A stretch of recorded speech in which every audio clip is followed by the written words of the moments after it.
আল্লাহ তাআলার কুদরতি পা জাহান্নামের ভেতরে ঢুকিয়ে দিবেন।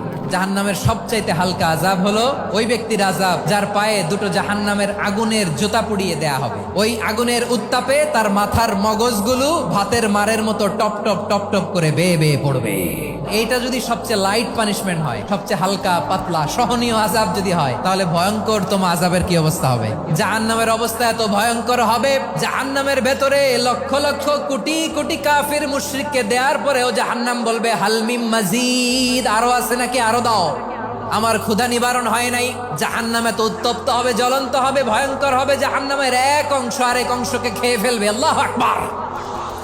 জাহান্নামের রক্ষী ফেরেশতারা কি করবে তারা নিজেরাও বুঝতে পারবে না। কোনো কিছুতেই যখন জাহান্নামকে শান্ত করা যায় না, আল্লাহ তাআলা তার কুদরতি পা জাহান্নামে ঢুকিয়ে দিবেন। দেওয়ার সাথে সাথে জাহান্নাম থেকে আওয়াজ আসবে, কাত বিইজ্জাতিকা ওয়া বিকারামিকা, আল্লাহ আপনার ইজ্জতের কসম, যথেষ্ট হয়েছে, আর লাগবে না। সুবহানাল্লাহ বলেন।